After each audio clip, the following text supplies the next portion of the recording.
So hello mga Kulit-Shop, isang magandang araw po sa ating lahat. Ayan, so nandito po tayo sa Cyberzone ng SM 13 Martires City, at dinalaw po natin dito ang MOSFET Laptop Repair Center. Ayan, nag-decide po kasi tayo na papalitan yung ating keyboard dahil medyo pumapalya-palya po yung keyboard natin, at ayun po, nag-laptop reconditioning na rin po tayo dahil sa sobrang tagal na po ng laptop natin na ginagamit ay ngayon pa lang po siya mabubuksan. So ito po si Kuya, si Sir Ed, nililinis niya po yung laptop natin dahil po sa sobrang tagal na nung paggamit natin ay nagkaroon na po siya ng mga dumi sa loob na nagkukos po ng malfunctioning niya. There are times po kasi na pumapalya-palya na, bumabagal na yung laptop natin at nag-overheat na rin po yung laptop natin. So nag-decide po tayo na ipalinis na rin po yung ating laptop. Ayan.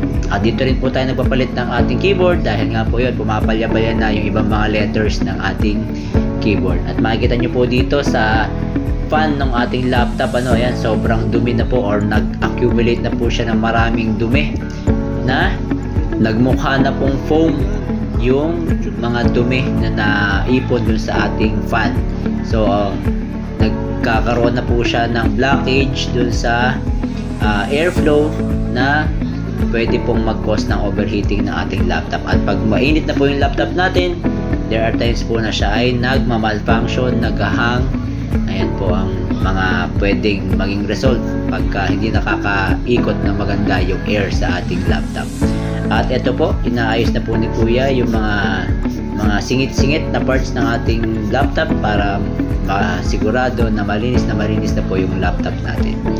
At after po that ay ina-assemble na po ni Kuya yung mga parts. Ito nga pong laptop reconditioning ay inabot po ng mga almost 30 minutes dito po sa kanilang shop. So maraming salamat po kay Sir Ed sa magandang serbisyo at sa MOSFET na nag-ayos ng ating laptop. Medyo matagal na po itong laptop na to, more than 10 years na nga po itong laptop na to, at dahil po nagpa-function pa naman siya at nakakatulong pa naman dun sa ating mga gawain ay nag-decide na lang po muna tayo na pa-recondition na lang po siya. Ayan. So binubuo na po ni Kuya yung mga parts, kinoconnect na lang po yung mga parts niya.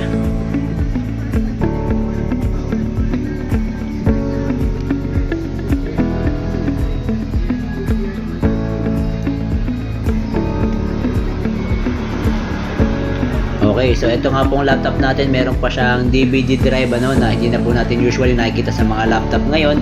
Pero dahil nga po gaya na nasabi ko, ito po ay more than 10 years na yung ating laptop ay meron pa po siyang DVD drive. Ayan. So after po that na may kabit na po yung mga cover niya, ay ito po, for boot up na po tayo ng ating laptop. And ito mo, dahil nga po matagal na to at mababa lang yung kanyang specs, medyo matagal po yung boot up niya at nag-boot up naman siya. So yun yung pinakamaganda dyan, nagbukas na po yung ating laptop. Ayan, at magagamit na natin sa ating mga office work. So yun lang naman ang ginagamitan natin. So maraming salamat po kay Sir Ed at sa MOSFET, dahil sa magandang serbisyo at pag-aalaga dun sa ating laptop. So located lang po sila dito sa Cyberzone ng SM 13. So sana po ay may nabag din naman ako pakipakinabang sa araw na ito, at sa mga hindi pa po nakasubscribe, subscribe lang tayo sa Kulit-Shop, ang shop na makulit pero walang physical shop.